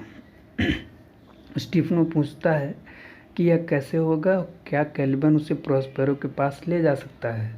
कैलिबन कहता है कि वह तब ले जाएगा जब प्रोस्पेरो सो रहा होगा, तब स्टीफनो उसके सिर में कील ठोंक देगा। अदृश्य एरियल फिर कहता है कि यह झूठ है। कैलिबन पुनः ट्रिंकलो पर आरोप लगाता है कि वह स्टीफनो की वीरता पर संदेह कर रहा है। उसे चाहिए कि ट्रिंकलो की बोतल छीन कर उसकी पिटाई करे। स्टीफनो पुनः ट्रिंकलो को चेतावनी देता है। ट्रिंकलो कहता है कि अब वह आगे नहीं जाएगा। स्टीफनो कहता है कि क्या उसने टिप्पणी नहीं की थी। अदृश्य एरियल कहता है कि यह झूठ है। स्टीफनो नाराज होकर ट्रिंकलो को पीटता है। ट्रिंकलो कहता है कि उसने झूठा नहीं कहा है। वह कहता है कि स्टीफनो पागल हो गया है। वह बोतल पर आरोप लगाता है कि ज़्यादा शराब पीने से ऐसा हुआ है। वह कैलिबन पर भी आरोप लगाता है। स्टीफनो कैलिबन से कहानी समाप्त करने के लिए कहता है। वह ट्रिंकलो से अलग खड़ा रहने के लिए कहता है। कैलिबन स्टीफनो से कहता है कि थोड़ी देर बाद वह पुनः ट्रिंकलो की पिटाई करे। कैलिबन बताता है कि प्रोस्पेरो तीसरे पहर सो जाता है। उस समय स्टीफनो को किताबें कुछ चुरा लेनी चाहिए, प्रोस्पेरो का सिर फोड़ देना चाहिए और उसकी जादू की छड़ी काट देनी चाहिए। बिना पुस्तकों के तो प्रोस्पेरो मूर्ख हो जाएगा और कोई उसका कहना नहीं मानेगा। कैलिबन का दावा है कि उसकी अधीन आत्माएं भी प्रोस्पेरो से घृणा करती हैं। यदि उसकी पुस्तकें जल जाएं तो उसकी ताकत समाप्त हो जाएगी। वह उन पुस्तकों को घर की सबसे सुंदर वस्तु मानता है। लेकिन सबसे सुंदर तो मिरांडा है। उसने तो केवल अपनी माँ साइकोरेक्स एवं मिरांडा को देखा है और मिरांडा अद्वितीय है। स्टीफनो पूछता है कि क्या वह बहुत सुंदर है। कैलिबन कहता है कि स्टीफनो उसे अपनी रखैल बनाकर बहादुर बच्चों को जन्म दे सकता है। स्टीफनो कहता है कि प्रॉस्पेरो की हत्या करके वह राजा बनेगा और मिरांडा उसकी रानी होगी। ट्रिंक्लो तथा कैलिबन उसके सहायक होंगे। ट्रिंक्लो इस योजना की प्रशंसा करता है। स्टीफनो ट्रिंक्लो की पिटाई पर अफसोस करता है, लेकिन उसे सभ्य भाषा का प्रयोग करने का निर्देश देता है। कैलिबन कहता है कि अब आधा घंटे में ही प्रॉस्पेरो सो जाएगा। स्टीफनो कसम खाता है कि वह प्रॉस्पेरो को बर्बाद कर देगा। एरियल यह योजना प्रॉस्पेरो को बताता है। कैलिबन स्टीफनो से कहता है कि वह गीत सुनाकर उन्हें प्रसन्न करेगा। ट्रिंक्लो भी साथ में गाना चाहता है।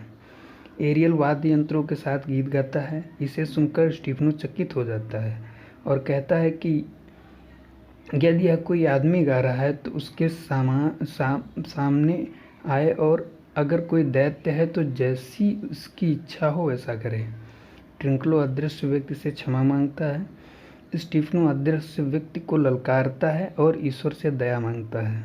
कैलिबन कहता है कि उन्हें डरने की कोई ज़रूरत नहीं है, किंतु स्टीफनो यह तर्क स्वीकार नहीं करता है। कैलिबन कहता है कि इस टापू पर इस प्रकार की आवाज़ें बिना कोई हानि पहुंचाए आती रहती हैं। कई बार तो आवाज़ें होती हैं और कई बार मधुर आवाज़ें आती हैं जो सोने के लिए मजबूर करती हैं। स्टीफनो कहता है कि यह टापू उसके लिए श्रेष्ठ राज्य होगा। यहाँ संगीत बिना खर्चे के उपलब्ध हैं। कैलिबन कहता है कि पहले प्रॉस्पेरो को नष्ट कर दो। स्टीफनो कहता है कि यह कार्य अभी हो जाएगा। ट्रिंक्लो कहता है कि यह आवाज़ हल्की हो रही है और इसका पीछा किया जाए। स्टीफनो कहता है कि कैलिबन आगे आगे चले। वह अदृश्य गायक से मिलना चाहता है। एक्ट थर्ड सीन थर्ड में आप सबका स्वागत है। टापू के दूसरे हिस्से में एलोंजो अन्य के साथ प्रवेश करता है। गोंजलो कहता है कि वह आगे नहीं चल सकता, उसकी हड्डियां दर्द कर रही हैं, रास्ता ऊबड़ खाबड़ है। एलोंजो उसकी परेशानी समझ सकता है। वह उससे बैठकर आराम करने के लिए कहता है। अब वह निराश हो जाता है। वह सोचता है कि उसका पुत्र डूब गया है। एंटोनियो सेबेस्टियन से कहता है कि यह खुशी की बात है कि राजा निराश हो गया है। अब सेबेस्टियन को अपने उद्देश्य से पीछे नहीं हटना चाहिए। सेबेस्टियन कहता है कि वह अगले मौके की तलाश में है। एंटोनियो कहता है कि यह कार्य आज रात कर दो, क्योंकि ये लोग इतने थके हुए हैं कि अपनी रक्षा नहीं कर सकते। दोनों आज रात यह कार्य करने के लिए तैयार हैं। तभी संगीत सुनाई देता है। प्रॉस्पेरो ऊपर से अदृश्य रूप में देख रहा है। विचित्र प्रकार की आकृतियां आती हैं और राजा व अन्य को भोजन के लिए आमंत्रित करती हैं। एलोंजो पूछता है कि इस सब का क्या अर्थ है। गोंजलो कहता है कि संगीत मधुर है। एलोंजो देवदूतों को याद करता है। सेबेस्टियन इसे एक मजाक कहता है और टिप्पणी करता है कि अब संसार में कुछ भी असंभव नहीं है। एंटोनियो कहता है कि अब तो वह हर बात पर विश्वास करेगा कि राहगीरों को किस किस प्रकार के आश्चर्यजनक अनुभव होते हैं। गोंजलो टिप्पणी करता है कि अगर कोई नेपल्स में उन्हें यह बातें बताता तो वे विश्वास नहीं करते, किंतु अब तो वे अपने सामने देख रहे हैं और इन विचित्र आकृतियों के तौर तरीके सभ्य लोगों जैसे हैं।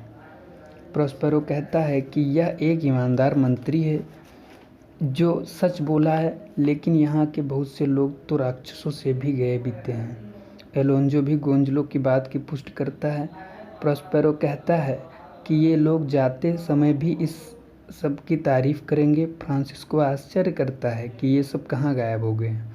सेबेस्टियन कहता है कि उन्हें छोड़ो, भोजन जो वे उनके लिए दे गए हैं उसे खा लेना चाहिए, किंतु एलोंजो की खाने में कोई रुचि नहीं है। गोंजलो राजा से कहता है कि डरने की कोई बात नहीं है, क्योंकि उन्होंने बचपन में भी इस प्रकार के विचित्र जीवों के बारे में कहानियाँ सुनी थीं। प्रत्येक राहगीर अपने साथ एक विचित्र कहानी लेकर आता है। एलोंजो कहता है कि वह भोजन करेगा, चाहे यह उसका अंतिम भोजन हो। तभी बिजली चमकती है। एरियल एक चुड़ैल की तरह आता है और अपने पंख से भोजन पर झपट्टा मारता है। भोजन नष्ट हो जाता है। एरियल दावा करता है कि वे तीनों पापी हैं जिन्हें समुद्र के द्वारा भाग्य ने दंडित किया है। वह उन्हें पागल करने आया है और इस अवस्था में कुछ लोग अपने फांसी लगा लेते हैं और कुछ लोग डूबकर आत्महत्या कर लेते हैं। अलोंजो आज सभी अपनी तलवारें निकाल लेते हैं। एरियल कहता है कि वे मूर्ख लोग भाग्य की शक्तियों पर हमला करना चाहते हैं। वह तथा उसके साथी कभी भी परास्त नहीं किए जा सकते, लेकिन उन्हें याद रखना चाहिए कि उन्होंने मिलान से प्रॉस्पेरो को किस प्रकार निकाल दिया था। उसके छोटे बच्चे ने किस प्रकार के कष्ट सहे हैं, इसका कुछ आभास कराने के लिए ही उन्हें तूफान द्वारा प्रताड़ित किया गया है। एलोंजो ने अपना पुत्र खो दिया है और यह उसके लिए मृत्यु से भी बड़ी सज़ा है। यह कहकर वह गायब हो जाता है। विचित्र आकृतियाँ पुनः आती हैं, नाचती हैं और मेज़ें तथा भोजन उठाकर ले जाती हैं। प्रॉस्पेरो एरियल की प्रशंसा करता है कि उसने सही प्रकार से कार्य किया है। अब उसका जादू कार्य कर रहा है और उसके दुश्मन भ्रमित हो गए हैं। अब वे उसके अधीन हैं। अब प्रॉस्पेरो फर्डिनेंड के पास जाना चाहता है, जिससे मिरांडा प्रेम करती है, और उन लोगों ने फर्डिनेंड को डूबा हुआ समझ लिया है। अलोंजो कहता है कि यह सब कुछ अलौकिक है। ऐसा लग रहा है मानो लहरें बोल रही थीं और हवा गा रही थी। उसे प्रॉस्पेरो के साथ किए गए अन्याय की याद दिलाई गई है, इसलिए लगता है कि उसका पुत्र समुद्र की दलदल में समा गया है। सेबेस्तियन कहता है कि अगर एक दैत्य आ जाए तो वह उससे लड़ लेगा।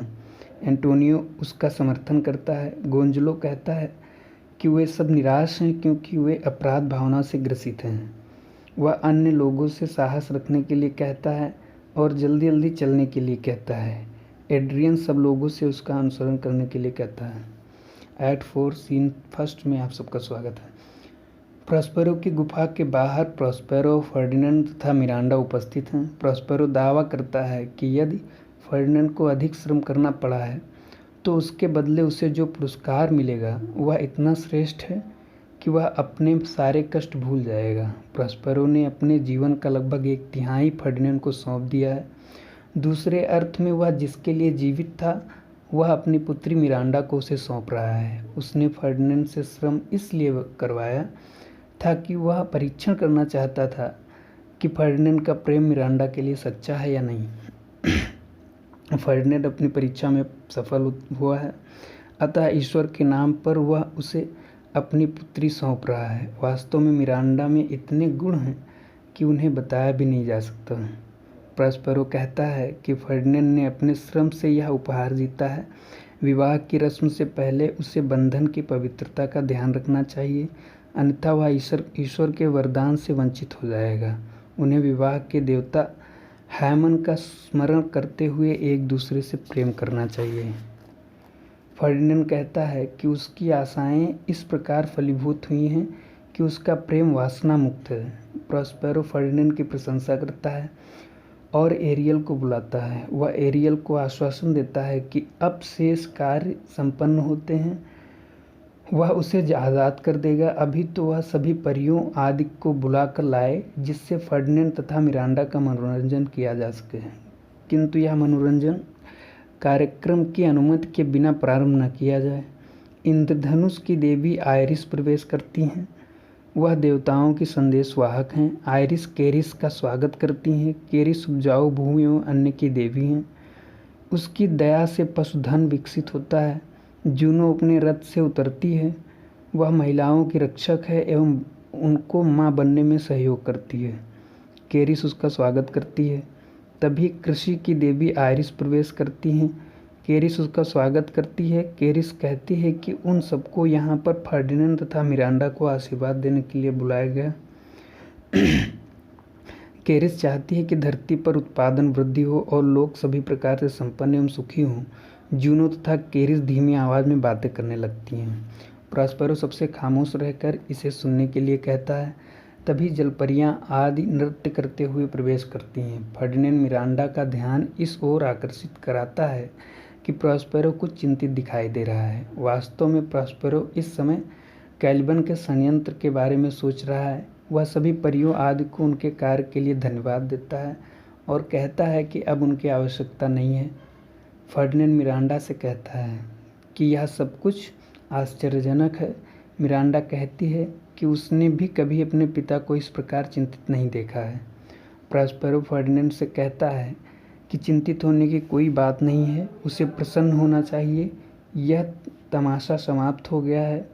ये जो भी पात्र यहाँ प्रस्तुत किए गए थे वे सब उसी प्रकार वायु में विलीन हो गए हैं जैसे कि स्वप्न में देखे गए बड़े बड़े नगर एवं विशाल भवन नींद खुलने पर विलीन हो जाते हैं और उनका अवशेष भी दिखाई नहीं देता है। प्रॉस्पेरो के अनुसार यह विशाल संसार भी एक स्वप्न से भिन्न नहीं है। एक दिन यह भी इसी प्रकार नष्ट हो जाएगा। मानव जीवन भी एक स्वप्न के समान है। उसका संक्षिप्त जीवन नींद के मध्य देखे गए स्वप्न के समान है। प्रॉस्पेरो स्वीकार करता है कि वह कुछ चिंतित है और यह उसकी कमजोरी है। फर्डिनेंड और मिरांडा प्रॉस्पेरो की मानसिक शांति के लिए कामना करते हैं। प्रॉस्पेरो उन्हें धन्यवाद देता है और एरियल को बुलाता है। एरियल आता है और प्रॉस्पेरो का आदेश जानना चाहता है। प्रॉस्पेरो कहता है कि कैलिबन से मिलने का समय आ गया है। एरियल बताता है कि कैलिबन, स्टीफनो तथा ट्रिंक्लो शराब के नशे में धुत हैं। वे प्रॉस्पेरो को मारने की योजना बना रहे हैं। उनको भटकाने के लिए एरियल ने उसी तरह नगाड़ा बजाना शुरू कर दिया जैसे कि घोड़ों को नियंत्रित करने के लिए किया जाता है। संगीत के प्रभाव में वे प्रॉस्पेरो की गुफा के बाहर बने गंदे पानी की पोखर तक आ गए हैं। इस समय वे उस पानी में डूबे हुए हैं। प्रॉस्पेरो कहता है कि एरियल ने यह कार्य बहुत अच्छी तरह किया है। उसे अभी भी अदृश्य रहना चाहिए। उसे चाहिए कि घर में जितने भी चमकदार वस्त्र हैं उन्हें इस चोरी के आगे प्रस्तुत करे। यह सुनकर एरियल चला जाता है। प्रॉस्पेरो सोचता है कि कैलिबन जन्म से ही शैतान है। किसी भी प्रकार से इसके दुष्ट स्वभाव को बदला नहीं जा सकता। समय के साथ साथ यह और भी अधिक दुष्ट, भ्रष्ट एवं भद्दा होता जा रहा है। इसे इतनी भयंकर यातना देनी चाहिए कि यह कराहने लगे। एरियल पुनः प्रवेश करता है। वह चमकदार वस्त्र लिए हुए है। प्रॉस्पेरो उनसे ये सारे वस्त्र एक तार पर लटकाने के लिए कहता है। प्रॉस्पेरो तथा एरियल अदृश्य बने रहते हैं। कैलिबन, स्टीफनो तथा ट्रिंक्लो भीगे हुए आते हैं। कैलिबन कहता है कि सभी धीमे धीमे चलें अन्यथा प्रॉस्पेरो की नींद खुल जाएगी। स्टीफनो शिकायत करता है कि कोई अदृश्य परी उन्हें मूर्ख बना रही है। ट्रिंक्लो की शिकायत है कि उसकी नाक बदबू से भर गई है। स्टीफनो इस बात का समर्थन करता है। ट्रिंक्लो कहता है कि कैलिबन भ्रमित हो गया है। कैलिबन अपने मालिक की प्रशंसा करता है कि स्टीफनो का विश्वास अब भी उस पर है। उसके अनुसार उन सबको इतना अधिक खामोश रहना चाहिए जैसे कि आधी रात हो।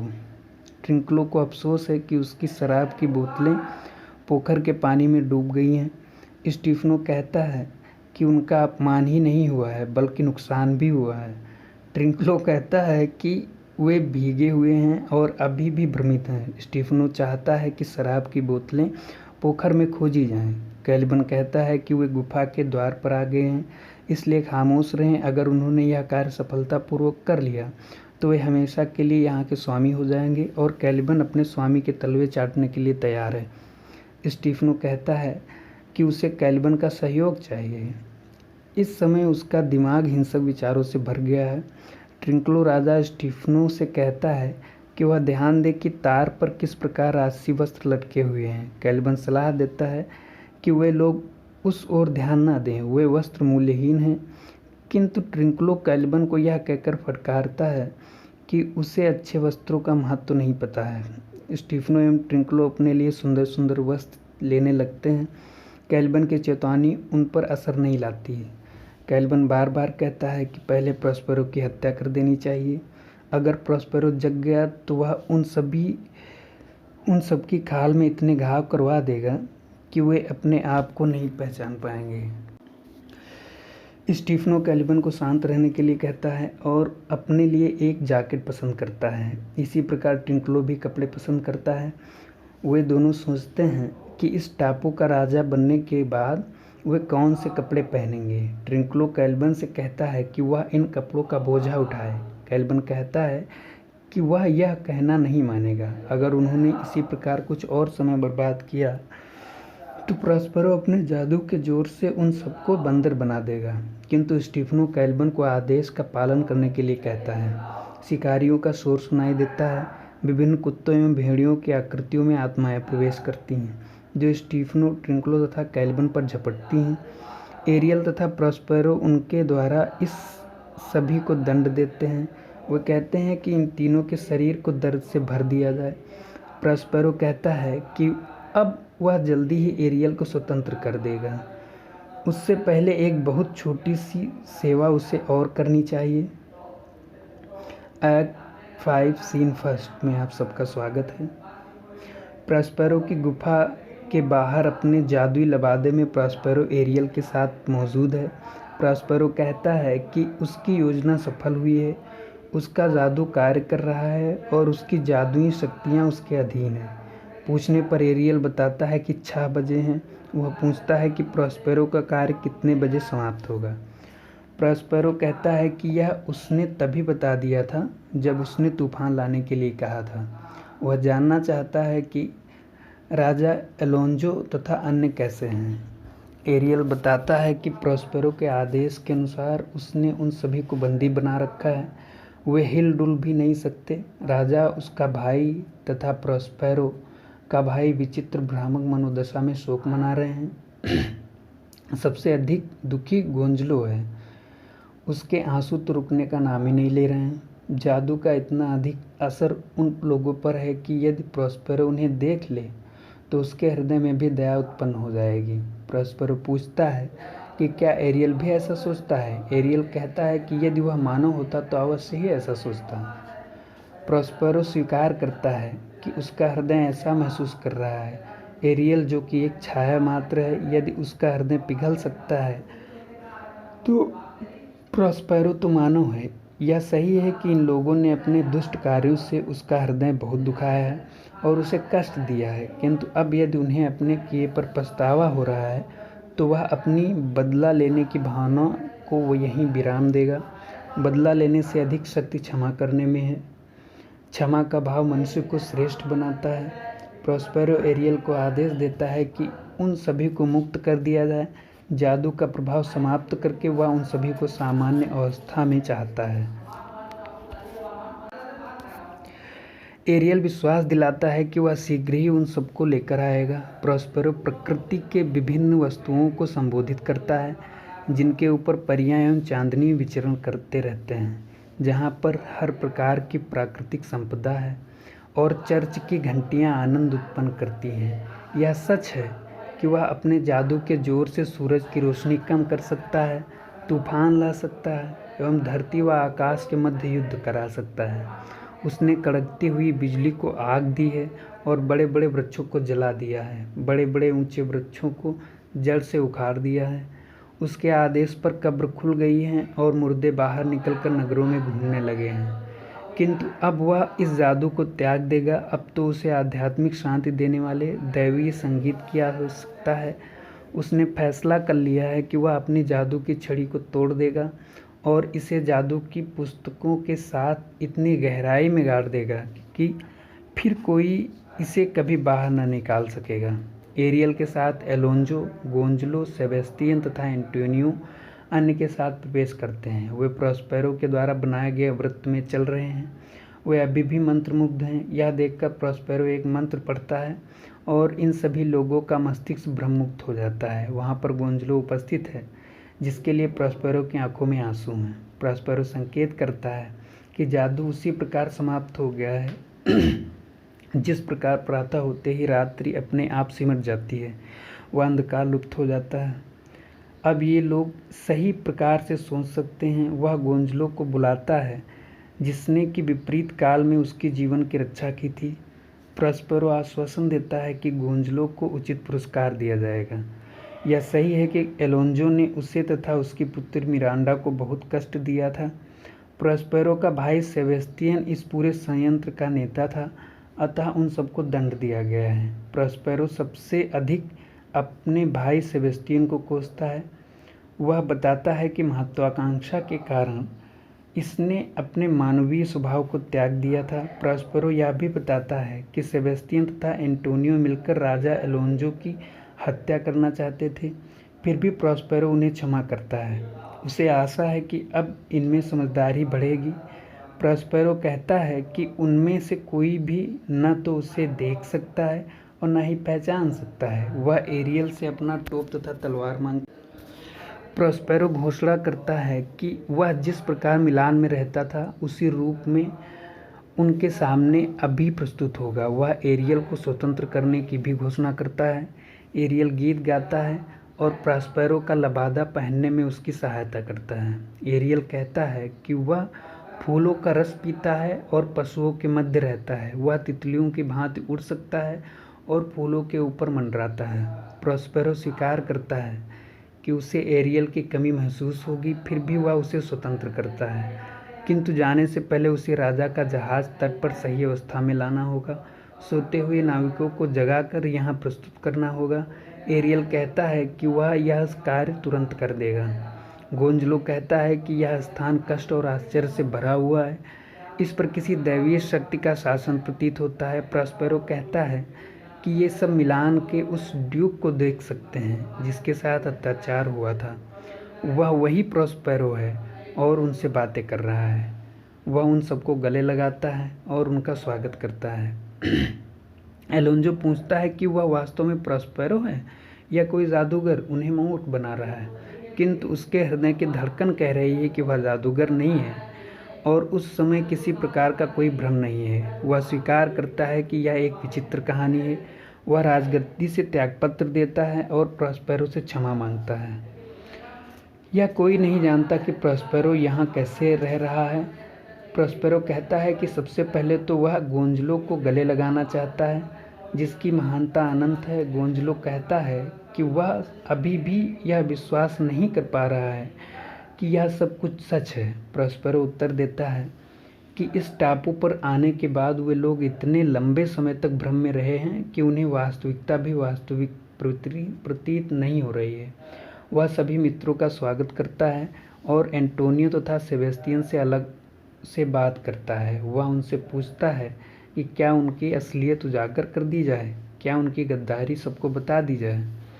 इस समय वह कोई कहानी नहीं कह रहा है। सेबेस्टियन कहता है कि वह कोई दैत्य है जिसके विषय में कोई कुछ नहीं जानता। प्रोस्पेरो उत्तर देता है कि वह कोई दैत्य भी हो सकता है और उनके जैसा दुष्ट भी हो सकता है। उस जैसे व्यक्ति को भाई कहकर पुकारना किसी संक्रामक रोग से कम नहीं है। फिर भी वह उसे क्षमा कर रहा है और उससे उस राजगद्दी की इच्छा नहीं है जिसे पाने के लिए उसका भाई उसका दुश्मन हो गया था। एलोंजो कहता है कि यदि वह प्रोस्पेरो है तो बताए कि वह किस प्रकार यहाँ पर जीवित है। मुश्किल से 3 घंटे पहले ये लोग यहाँ इस टापू पर आए हैं जहाँ पर उसने अपने प्रिय पुत्र फर्डिनेंड को खो दिया है। उसकी याद आते ही उसके दिल में एक टीस सी उठती है। प्रोस्पेरो उसके दुख में सहानुभूति प्रकट करता है। एलोंजो कहता है कि यह अपूर्णीय क्षति है, वह धैर्य से काम नहीं ले सकता। प्रोस्पेरो कहता है कि उसे धैर्य रखना चाहिए क्योंकि एलोंजो के समान उसे भी इसी प्रकार का कष्ट हुआ है, फिर भी धैर्य से है। एलोंजो पूछता है कि क्या ऐसा ही कष्ट हुआ है। प्रोस्पेरो का दावा है कि उसका दुख तो और भी बड़ा है क्योंकि उसके पास एलोंजो जैसे साधन नहीं है। उसकी पुत्री खो गई है, फिर भी वह धैर्य से है। एलोंजो को यह जानकर दुख होता है कि प्रोस्पेरो की पुत्री खो गई है। एलोंजो कहता है कि यदि वे जीवित होते तो नेपल्स के राजा रानी होते, इससे अच्छा तो उसको मृत्यु आ जाती और वे जीवित बच जाते हैं। वह प्रोस्पेरो से पूछता है कि उसकी पुत्री कब खोई है। प्रोस्पेरो कहता है कि इसी तूफान में। वह देखता है कि अन्य सभी लोग उनकी इस बातचीत पर अत्यधिक आश्चर्य कर रहे हैं और जो कुछ देख रहे हैं उस पर उन्हें विश्वास नहीं हो रहा है। मिलान से निष्कासित ड्यूक प्रोस्पेरो उनके सामने उपस्थित है। यह अविश्वसनीय है कि उसने इस टापू पर अपनी राजसत्ता कायम कर ली हो और इतना अधिक शक्तिशाली हो गया हो। वे पूरी कहानी जानना चाहते हैं। प्रोस्पेरो कहता है कि वह यह कहानी इस समय नहीं सुनाएगा, यह तो भोजन के बाद सुनाई जाएगी। वह उन लोगों से देखने को कहता है कि इस टापू पर वह किस प्रकार रह रहा है जहाँ पर कोई प्रजा नहीं है। गुफा के अंदर प्रोस्पेरो दिखाता है कि फर्डिनेंड तथा मिरांडा शतरंज खेल रहे हैं। मिरांडा आरोप लगाती है कि फर्डिनेंड बेईमानी कर रहा है। फर्डिनेंड कहता है कि वह मिरांडा के साथ तो कभी बेईमानी नहीं कर सकता। मिरांडा उत्तर देती है कि उन अनेकों राज्यों के लिए भी वह इसी प्रकार लड़ता है और अपने कार्यों को उचित ठहराता है। एलोंजो कहता है कि कहीं यह इस टापू पर देखे गए अन्य झूठे दृश्यों की तरह झूठा तो नहीं है। सेबेस्टियन भी इसे आश्चर्यजनक कहता है। फर्डिनेंड कहता है कि समुद्र धमकाता भी है और दयावान भी है। वह इस बात पर अफसोस प्रकट करता है कि उसने बिना बात किसी को बुरा कहा हो। एलोंजो आशीर्वाद देते हुए जानना चाहता है कि फर्डिनेंड वहाँ कैसे पहुँचा। मिरांडा आश्चर्य करती है कि इतने सारे श्रेष्ठ लोग उस टापू पर कैसे आए हैं। उसने तो कभी सोचा भी न था कि मानव जात इतनी सुंदर है। प्रॉस्पेरो मिरांडा की मानसिक अवस्था को समझता है कि उसके लिए यह सब नया और विचित्र है। एलोंजो अपने पुत्र से पूछता है कि वह किस लड़की के साथ खेल रहा है। उनकी मित्रता 3 घंटे से अधिक की तो नहीं हो सकती। क्या वह कोई देवी है जिसने उसे अन्य से अलग कर दिया था? फर्डिनेंड बताता है कि वह एक मानवीय लड़की है जिसे भाग्य ने उसकी पत्नी बना दिया है। उसने उस लड़की को जिस समय पत्नी के रूप में ग्रहण किया उस समय वह पिता से अनुमति नहीं ले सकता था, क्योंकि उसे यह भी नहीं पता था कि वे जीवित हैं अथवा नहीं। यह मिलान के ड्यूक प्रॉस्पेरो की पुत्री है, जिसे उसने देखा तो नहीं था किंतु चर्चा बहुत सुनी थी। उस ड्यूक से उसे दूसरा जीवन मिला है और वह उसे अपने पिता के रूप में देखता है। एलोंजो कहता है कि वह भी मिरांडा के पिता की तरह है और अपने बच्चे से क्षमा मांगता है। उसे विचित्र लगेगा। प्रॉस्पेरो कहता है कि पुरानी बातों को याद करके मन कलुषित नहीं करना चाहिए। गोंजलो स्वीकार करता है कि यह सब याद करके वह भी बहुत रोता था, किंतु कुछ कह नहीं पाता था। वह देवताओं से इन लोगों को वरदान देने के लिए कहता है जिससे फर्डिनेंड एवं मिरांडा का जीवन सफल हो। एलोंजो इस बात का समर्थन करता है। गोंजलो कहता है कि अगर प्रॉस्पेरो को मिलान से निकाल दिया गया था तो क्या हुआ दैवीय अनुकंपा से आज उसकी पुत्री नेपल्स की रानी है। यह कोई साधारण आनंद का विषय नहीं है। इसे तो मजबूत स्तंभ पर स्वर्ण से अंकित कर देना चाहिए। एक यात्रा में जाते समय क्लैरिबेल को ट्यूनिस में अपना पत्र मिला और लौटते समय क्लैरिबेल के भाई फर्डिनेंड को उस स्थान पर अपनी पत्नी मिली जहाँ पर वह खो गया था। प्रॉस्पेरो को वहाँ पर राजगद्दी मिली जहाँ पर सब लोग अपनी मति खो बैठे थे। एलोंजो फर्डिनेंड तथा मिरांडा से सबको हाथ मिलाने के लिए कहता है जिससे कि सभी लोग आशीर्वाद दें। एरियल जहाज के स्वामी एवं नाविकों से के साथ आता है और वे सभी पहले से अधिक श्रेष्ठ दिखाई देते हैं। अब वे लोग जिन्होंने की विचित्र प्रकार की शपथ खाई थी और कसम खाकर अनिष्टकारी बातें कही थी, शर्मिंदा महसूस करते हैं। जहाज का स्वामी कहता है कि 3 घंटे पहले उनका जो जहाज टूट गया था वह यात्रा के लिए पूरी तरह तैयार है। प्रॉस्पेरो एरियल की प्रशंसा करता है। एलोंजो कहता है कि ये स्वाभाविक घटनाएं नहीं हैं। यह तो अत्यंत ही आश्चर्यजनक है कि जहाज़ सही है और नाविक वहां आ गए हैं। वह नाविकों से पूछता है कि वे वहां पर किस प्रकार आए हैं। जहाज का स्वामी बताता है कि वह अपने होश हवास में था, किंतु पता नहीं कैसे उन सभी को गहरी नींद आ गई। उन्हें नहीं पता कि किस प्रकार दरवाजे बंद हो गए और अब अचानक विचित्र प्रकार की ध्वनियाँ सुनाई देने लगी, जिससे उनकी आंखें खुल गईं। आंखें खुलने पर उन्होंने देखा कि उनका जहाज़ बिल्कुल नया, मजबूत एवं अच्छी हालत में था। यह देखकर तो जहाज़ का कप्तान नाचने लगा। अपने आप में वे लोग यहाँ पर इस प्रकार आ गए हैं जैसे कि कोई स्वप्न देखते हुए चल रहा हो। प्रॉस्पेरो एरियल से कहता है कि उसने सभी कार्य अच्छी तरह कर लिया है और वह स्वतंत्र है। एलोंजो कहता है कि यह तो भ्रम पर भ्रम चढ़ता जा रहा है और कोई देवदूत ही उनके भ्रम को दूर कर सकता है। प्रॉस्पेरो कहता है कि यह सब कुछ विचित्र है, किंतु इतना भ्रमित होने की आवश्यकता नहीं है। शीघ्र ही वह उन सबको वास्तविकता बताकर उनकी जिज्ञासा शांत कर देगा। प्रॉस्पेरो एरियल से कहता है कि अब कैलिबन व उनके साथियों को जादू से मुक्त करने का समय आ गया है। प्रॉस्पेरो एलोंजो से कहता है कि उन लोगों के साथ 2 लड़के भी थे जिन्हें वे भूल गए हैं। एरियल कैलिबन, स्टीफनो तथा ट्रिंकलो को उनके चुराए गए वस्त्रों के साथ लेकर आता है। स्टीफनो कहता है कि सभी लोग एक दूसरे की देखभाल करें, यह सब भाग्य का खेल है, सभी साहस से काम लें। ट्रिंकलो कहता है कि अगर उसकी आंखें सच देख रही हैं तो यहाँ पर बहुत ही सुंदर दृश्य है। उन लोगों को वहाँ देखकर कैलिबन सोचता है कि प्रॉस्पेरो ने उन्हें दंड देने के लिए कुछ नया प्रकार के दैत्य बुलाए हैं। सेबेस्टियन हंसकर एंटोनियो से पूछता है कि ये कौन लोग हैं, वह उन्हें खरीदना चाहता है। एंटोनियो कहता है कि इनमें से तो एक मछली जैसा है और इसे बेचा जा सकता है। प्रॉस्पेरो कहता है कि ये लोग इनकी वास्तविकता को पहचानें। इस कैलिबन की माँ एक चुड़ैल थी जो इतनी शक्तिशाली जादूगरनी थी कि चांद को भी अपने प्रभाव में ला सकती थी। उसके आदेश पर तूफान आ सकते थे। इन तीनों ने प्रॉस्पेरो के वस्त्र चुराए हैं और कैलिबन ने प्रॉस्पेरो को मारने की योजना बनाई थी। कैलिबन उसके टापू का है और बाकी 2 लोगों को वे लोग जानते होंगे। कैलिबन डरता है कि उसे दंड दिया जाएगा। एलोंजो कहता है कि इनमें से एक शराबी रसोइया स्टीफनो है। सेबेस्टियन कहता है कि यह तो अभी भी नशे में धुत हैं। एलोंजो ट्रिंकलो को भी पहचान जाता है। एलोंजो पूछता है कि उन्हें शराब कहाँ मिली। ट्रिंकलो कहता है कि उनसे भटक कर वह इधर उधर घूम रहा था, उसे डर था कि वह मर जाएगा। सेबेस्टियन स्टीफनो से पूछता है कि उसके साथ क्या हुआ। स्टीफनो कहता है कि वे उससे न छुआ जाए क्योंकि उसका शरीर भयंकर दर्द से पीड़ित है। प्रॉस्पेरो पूछता है कि क्या स्टीफनो इस टापू का राजा बनना चाहता है। स्टीफनो कहता है कि वह यह कष्ट सहने के लिए तैयार नहीं है। एलोंजो टिप्पणी करता है कि उसने कैलिबन जैसा विचित्र प्राणी कभी नहीं देखा।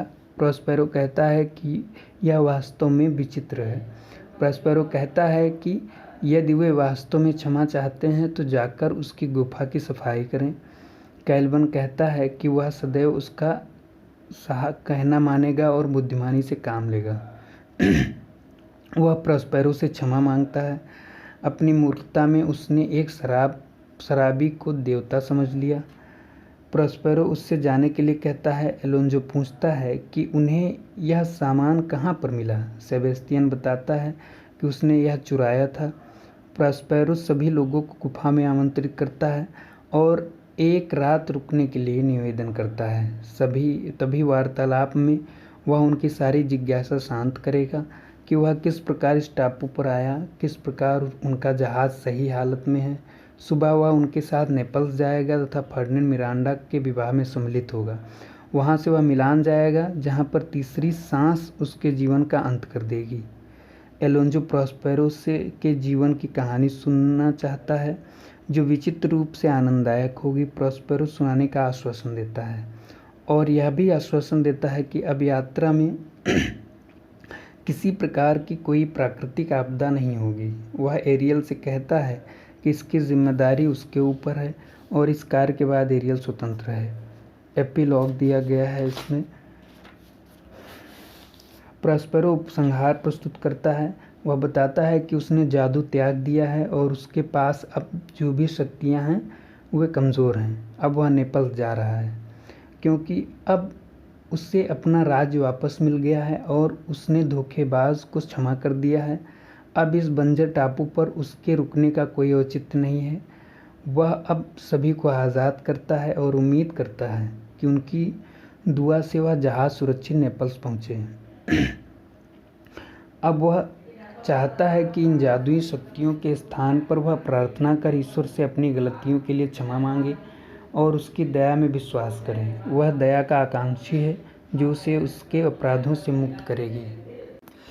यहीं पर यह ड्रामा समाप्त हो जाता है। धन्यवाद।